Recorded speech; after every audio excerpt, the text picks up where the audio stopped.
Welcome to Vibrant Living with Vayu Yoga. I'm your host, Wendy Hassenpflug. And I'm Shannon Levy-heath. And this show's about learning how to truly live your life fully and completely. You know, my passion really lies with teaching others how to make a mind-body-spirit connection that leads to more healthier patterns and enhances our lives in a positive way. Our program today is about the law of non-resistance and embracing change. And as with all of my programs, I really want to start today with our signature, which is just a little gift to ourselves. So no matter what you're doing right now, unless it's driving, keep driving and maybe do this later. But if you're at a desk or if you're just at home, just put what's in your hands down for a sec. Place your hands in your lap. Sit on the edge of your chair, placing your feet flat on the ground. And then just sit nice and tall. Take a nice deep inhale. And as you exhale, close your eyes. As we close our eyes, it gives us the opportunity to drop in and what I call tune out to tune in. Take another deep inhale. And exhale it out. On your next inhale, I want you to think of the words, I am. And as you exhale, think of the word, amazing. And breathe that in one more time. Inhale the words, I am. And exhale, amazing. And then blink open your eyes. Doing that once a day is great, but doing that once an hour would be even better. Think about how many times if you set an alarm, which my belief coach that I'm about to bring on the air that's waiting patiently has taught us to do, that you can set little alarms on your phone and actually remind yourself to do the things that are enhancing your life. So imagine if you do that every hour. My guest today is an educator and author, a master trainer, a highly successful entrepreneur, a very close friend and mentor, and my belief coach. It's my honor and privilege to welcome Lenny Evans back to our show. Lenny, are you there? I'm here, Wendy. I'm so excited to be here. Thank you for having me. Absolutely. It's always a pleasure. Lenny's been a guest on our show 2 other times, and this is our third time. The third time's a charm, Lenny. Yay, I'm welcome. Always I'm a ready. So one of the things that I really want you to tell us about and in your experience with this, because this last weekend, you and Dave MacArthur, another mentor of mine, led an amazing, life-changing, game-changer presentation along with a lot of other people. But the main thing that really stuck out to me is how you both really were able to talk about this law of non-resistance, one of the universal laws. Can you just, in your own words, Lenny, tell us, what is the law of non-resistance? Well, L&R is the way I like to think of it. L&R, the law of non-resistance, is one of those great universal principles that I've come to fall in love with. At first, I didn't like it very much because it seemed like I was breaking it like every other, like with a lot of decisions. But really, if you think of the way water is, just think of a stream or a small brook or a river. And imagine now, as the water flows, it always takes the path of least resistance. In other words, nothing can bother it. It just flows. Nothing bothers it. Stuff comes up. Stuff's in its way. But nothing bothers it. And so in the essence of the law of attraction says that which we persist, that which we resist persists. And so at a very basic level, there's something that I'm pushing against. There's something that I'm resisting. If there's something that's pushing up against me and it doesn't feel right, then the tendency for most of us is to act unconsciously and fight it and not and make agreements with it, like actually make an agreement with it. And that brings it on more. And so the law of non-resistance in its most basic form for me is that feeling of, no, I'm not going to make an agreement with this. I don't agree with it, and I'm not going to let it in. I'm not going to even let it bother me. I'm just going to let it flow around me. And you teaching us to breathe just now is probably the greatest, one of the best tools there is, to just breathe it in, really test it to see if it's something worth fighting, and let it go, because that which I fight, is right there in my experience, and then I say so. So anything I say is difficult. So if I can just let it go and not pay any attention to it, if somebody cuts me off on the road, I know that never happens to anyone listening, so that's probably a good one to use since it never happens. We never get cut off, right? And so if somebody cuts us off on the freeway, really? That just happened? So what is our reaction to that? Are we going to unconsciously fight it and get mad at it and say, what were you thinking, sir? Or are we willing to say, hey, good job, you won. That means if you won, we're connected, so we win. So we just let it go. We respond in an ethic manner. In other words, we live the law of non-resistance, and we don't let it get under our skin. We just breathe it in and breathe it out. So that's, to me, in a nutshell, what I practice, what I'm attempting to do, and I'm doing a better and better job at it all the time, and so can you. We can all make this decision to become a responder to every little thing, or we can keep being a reactor. And the reactors seem to fight a lot. They're always reacting to a circumstance, and you and I now can learn to respond and say, that is not going to bother me because I'm not even going to make an agreement or pay any attention to this thing that I don't like. Does that make sense? Absolutely. Yeah. I like the idea of that you brought up of if we live in that resistance, we're making it our co-conspirator. And that makes no sense to live in that place. Putting your energy into that, yeah. So a quote comes to mind that from what you just said, and the quote is, of course, by Rumi, which, we all love Rumi's quotes. Try not to resist the changes that come your way. Instead, let life live through you. And do not worry that your life is turning upside down. How do you know that the side that you're used to is better than the one to come? And Lenny, you of all people in our life have an incredible knack for seeing that other side as the useful side. How do you apply what we're talking about into your daily life, and how do you see that other side as the useful side? Well, as I've been on this journey, and it's a beautiful journey, I see everything in my experience as something that I've co-created.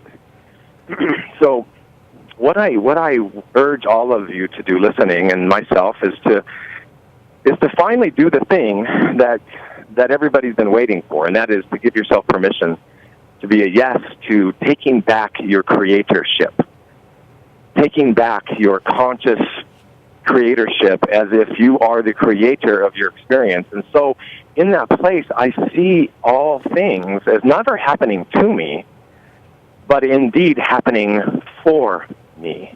And so every person that comes into my life, I must take that responsibility that I did, in fact, create it. And so what is the lesson in the mirror? So I look at people, situations, conversations, events, meetings, anything, really, and I think to myself as I breathe in, man, I must be doing a really great job because I just created this lesson. And in the past part of my life, I seem to see the mess a lot. I wrote this on a Facebook post this morning. It seems like there was always a mess. Like I kept finding myself in a mess. And that is the place of victim. And I'm looking at the mess, oh boy, did I make a mess out of this, and it's just all over. It's just like I'm in the kitchen, and the flour spilt, and the milk spilt, and the eggs broke, and there's just a big mess, and we're like, what happened here, right? And so in that place, not so fun if we're always looking at the mess, but give it some time, right? Get in there and see what it needs. And I say, find the age, AGE, and put it on the end of the mess, and there it is. It was always there. It's a message, the message, right? And so we can now become a creator of the fact that we take 100% responsibility, and we become a hot messenger. We're not a hot mess anymore. No. A hot mess is never appropriate, right? Because every master was once a disaster. And so in every mess, there's a message, and we become this hot messenger of the fact that we've been waiting for ourselves to say yes, to be all in this thing called life and take this responsibility back over. I hope this is making sense because I get so excited talking about it. Lenny, thank you so Truly much. is. Yes. I'm gonna pause you on that excitement. I hate to do that because I love just going and going, but we must break for commercial here. So when we come back, we're going to reveal some tips on how to apply practical applications of the law of non-resistance into your everyday life. I'm Wendy Hassenpflug, and you're listening to Vibrant Living with Vayu Yoga on AM 1220 KHTS. You're listening to Vibrant Living with Vayu Yoga. I'm Wendy Hassenpflug. And I'm Shannon Levy-heath. And this is your hometown station, AM 1220 KHTS. We're talking about the law of non-resistance. And my guest today is entrepreneur, author, and trainer Lenny Evans. In the first segment, we defined what the law of non-resistance is, and now I'd really like to talk about some practical implications, how we can actually apply the law of non-resistance into our life. So here's one way. The only person that each of us can change is ourself. And the only way to change is to change the content of our consciousness, our thoughts. When we can change our thoughts, we change our attitudes about life, and then our whole outlook on life changes for the better. Lenny, you've been such a large influence in my life and showing me that I have everything that I need within myself. Can you share how you do that? I love that, Wendy. And, I'm grateful that I've had any influence whatsoever. And, of course, because I'm a conscious creator and I help co-create our beautiful relationship, I have to just go ahead and say it. I learn more, I feel, from you during our times together, whether, we're doing yoga or, coming up with a great brainstorm idea. I just continue to learn from you, and that's how this whole thing works. And so just imagine for a second that you look at your mind as an iceberg, and the whole part of the iceberg that's under the water is your unconscious mind. And that little tip that's sticking above the water, that's your conscious mind. Now, the recent studies, if you look at, some of the quantum science and quantum physics say that as humans, we probably have around 60,000 thoughts a day, which seems to be a little overwhelming. But most of those are looped thoughts that were never ours originally, swimming around in our unconsciousness, and most people are acting out of their unconsciousness.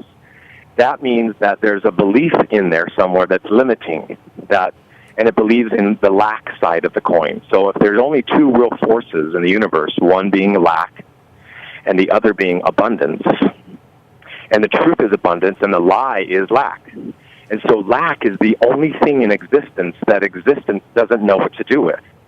So, this gets delicious, right? Because the law of non-resistance then states that if we focus on the lack, we're going to get more lack in every area, not just in money, but in relationships and our physical health and our physicality and the way we move and the ability to be generous with all things. And so, in a nutshell, as we move into this place of taking back the decision to live out of our consciousness, the way I look at it is when I have a belief that's limited, let's say with something from my childhood, then I'm not going to get mad at it anymore. I'm not going to fight it or resist it or try to push it away.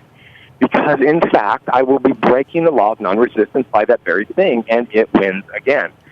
They're almost in there to protect our egos, if you will. Our ego also lives largely in the unconsciousness, and it's always protecting us. So, when we have a feeling that we're pushing up against our comfort zone, I would recommend that you get super, super excited about that fact and find that belief, get in touch with it, breathe it in, and then honor it and love it to death. And then let it go. So imagine it's a balloon and you can just barely let the air out, but you're not fighting it, you're not mad at it anymore. You say, hey, thank you. I'm aware of you. I now honor you. I see you were trying to protect me. And hey, by the way, you limited belief you, I'm going to love you to death and give you a proper burial because you are not serving me any longer. It's like there's an expiration date on the fruit. And it's past its time. It's no longer serves. It's starting to rot. It's in your refrigerator. So it's time to let it go. And that's the way I see this whole idea of these limited beliefs that are inside of our unconsciousness, and they never, ever served us. They were there as I'd say sometimes a well-meaning gift from our parents or teachers or television. It's something that connected with us when we were 7, 8, 9, 10. Anyway, let's just, here in a nutshell is what I'm saying. When something like that comes up, and that's the exciting part of having a vision and moving towards your goals, because you get to know who you are, because all the answers have always been inside, and they're always going to be inside. You don't have to look out to find all of your answers. They're inside, and we get to know ourselves, and we become a yes, and we never give up to that, to learning what's holding us back through a limited belief, and now we are in a place of a clearing, of a cleansing, so that we can make room for the unlimited, precious beliefs that say that, I am infinite, I am eternal, I can achieve anything. And so this simple truth, I want to say, this simple truth is so vital. And here's the simple truth, and I urge you to listen to it and become aware of it and start to believe it with all your heart. Here it is. I can succeed. Anything that is possible for anyone is possible for me. I am successful. I do succeed. For I am full of the power of success. That is your birthright. That is a truth. And the sooner you believe it with everything inside you, the sooner you step into this dream life that's waiting for you. Wendy, again, I hope this is all making sense. I know we don't have much time on this show. It is indeed making sense. All too well. And it's powerful. I think it would behoove us, too, to kind of maybe give an example between you and I in a conversation of me being resistant to a situation that's happening in my life and you showing an example of being non-resistant to that situation, Lenny. So trying to think of an example of a situation that we could just bring this to play so that we can just really understand, because I know I understand, but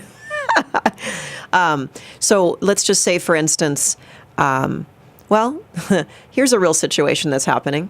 My studio is closing May 22nd, right?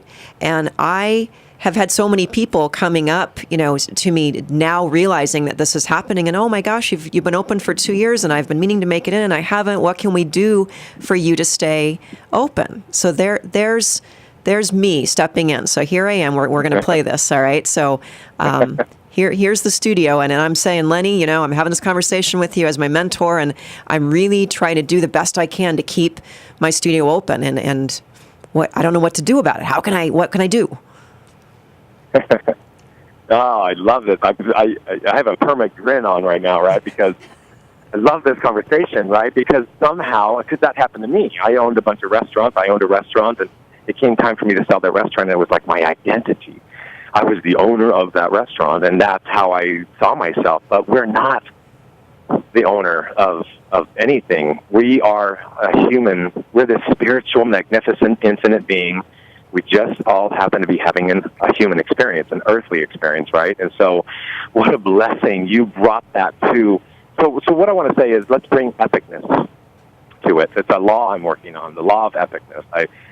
I love it so much because we can bring epicness to every single situation. Things that don't make sense, things that might seem sad, things that, anything. So as we bring epicness to this particular situation, we hold on to everything that was brilliant about it. The person you became in the opening of a yoga studio, the organizing of a yoga studio, the marketing of a yoga studio, the people's lives that you touched that were continuing to touch. And everything good that happened, but mostly the beauty that came into your soul and your life through the experience is never going to go away. You get to keep every rich experience. You get to keep all of that. And so you're ready for this new season, and it served you well. And so as we let go of that, and the ego's like, no, you have to be the owner. You're going to be the owner. And all these limited beliefs start coming up about it, and all these people go, we got to do what it takes to keep you there. But what people aren't seeing, right, is that is holding you back. You're kind of like a slave to that. It's almost like you have golden handcuffs on around that so that you can't fully live your next stage of your passion and your purpose, which is freeing people. And not just, financially, but physically and emotionally and with relationships. And so, as we let the law of non-resistance, don't make agreements with other people saying, we'll help do whatever. Do you need 5 more members? Do you need 10? Do you need 20? What can we do? And you breathe it in. Enjoy every piece that was good, every lesson learned, every message that came through you to someone else, and it's going to continue. All the goodness gets to stay, and anything that wasn't freedom gets to now go away. It's like the river flowing through it, and it's going to take the path of least resistance. And if we fight it, then we're just fighting nonsense, nonsensical. But if we see the beauty, and we see the lesson, the goodness, all the good things that happen, now we're free. And we can take that goodness, and we can let go of any other limited belief around it. And it just gets so exciting. So that's what happened with me. That's what I encourage you in this case. And everyone that's dealing with anything that it's time to let go, has it served its course? When you tap in, when you breathe in, what feels right to you, because, again, the answer is in you, and you alone will know how to proceed in your life. Just bring epicness to it. Wow. So you can totally see by listening to his response how, Lenny, you have helped me with every aspect. I wanted to role play there, but I didn't need to, because you did it for me. Lenny, thank you so much for being our guest today for our final show. It's been an honor to have you in the last two shows and today. Thank you so much. Thank you so much. Well, both of you, anything you ever ask me to do, I will do. So just know that. Thank you. Us, so much. Us becoming beings of generosity, I can't love you enough, I can't serve you enough, and because we are mirrors for each other, and we're beautiful. And so remember that whatever you've ever felt happened in your life, no matter what low you think that was there, know that on the flip side, the law of polarity says it's going to swing back in this glorious way so that it gets even richer and more beautiful than you could ever have thought. And that's what one of my best friends is teaching me right now, that it's because of those times that now you get to enjoy the goodness, the beauty. And so it's all part of the whole. So I'm so excited to be here with you. I honor you in the truest sense of the word namaste. The light in me sees the light in you, the goodness, the beauty, the honoring. And so I'm just so grateful for all the things I've learned from you and having me on, and I can't thank you both enough. So have a beautiful day. Thank you, Lenny. Namaste. Back to you. I'm Wendy Hassenpflug, and you're listening to Vibrant Living with Vayu Yoga on your hometown station, AM 1220 KHTS.